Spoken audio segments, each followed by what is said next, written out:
Hola! Kumusta mga kumarites? Mag-unboxing tayo ngayon kasi finally nadaanan ko na itong bag na to. Actually, regalo to ni ate. May ate-ate kasi ako dito. Tapos, dati niregaluhan ko siya ng bag. Tapos sabi niya, mahirapan ako magregalo sa'yo kasi ganito ganyan ka, yung mga gamit mo, ganito ganyan ka niya. Tapos nakita daw niya tong bag na to. Naalala niya ako kasi alam niya na ang favorite color ko is purple. Tapos eto, malapit din siya sa purple, violet, lavender. Pero itong kulay na to is lilac. So, yun nga. Pagkakita daw niya, chinek out niya agad. Pero guys, ito is hindi siya yung luxury brand na si Valentino Garavani. Ito is si Mario Valentino. Bali, parehas din silang from Italy. Italian brand kasi itong mga to eh. Kasi, well known ang Italy pagdating sa mga leather. So, ayan. Ang cute niya. As in, pang lang siya. Pang gusto mo lang rumampa na walang masyadong bitbit. Perfect to siya. Ang may lalagay mo lang is phone, keys, then card, tas lipstick na isa. Tapos yun nga, may din siya. May silver hardware. Mini sling bag. So, ayan, may dalawa na akong mini sling bag. Yung isa, yung kulay black ko, kung nakita yung panood nyo yung mga previous videos ko, andun siya. Then, ayan, malamang ma-overuse ko na naman to. Kasi, ang cute niya talaga.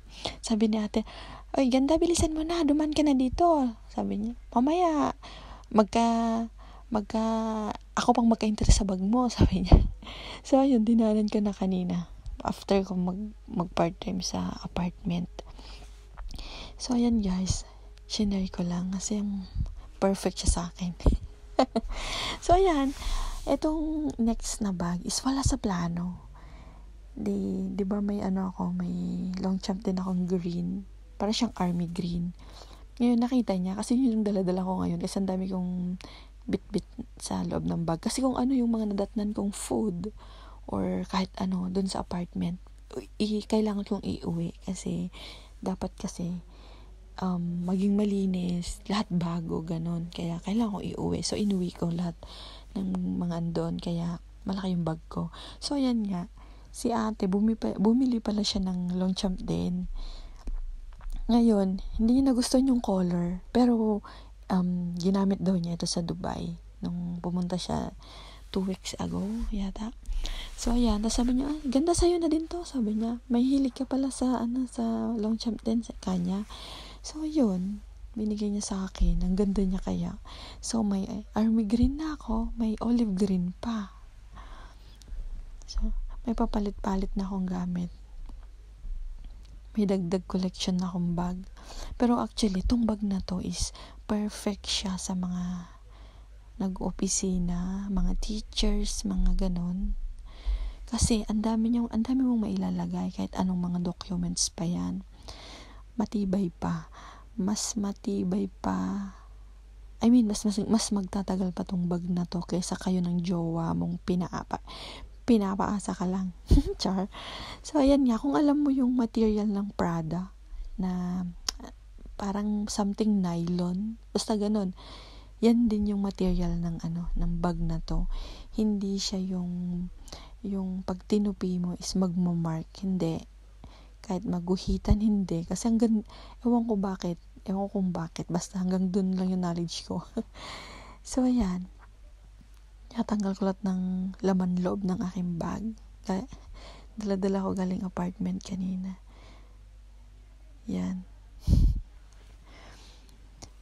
Yan yung ginagamit kong bag pag pumupunta ako ng probinsya. Pag may long weekend ako, ganun.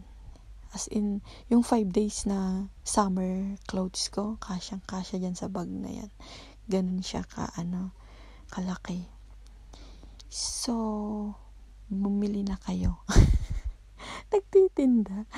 I mean, bumili na kayo ng para sa inyo. Kasi, as in, ang tibay niya.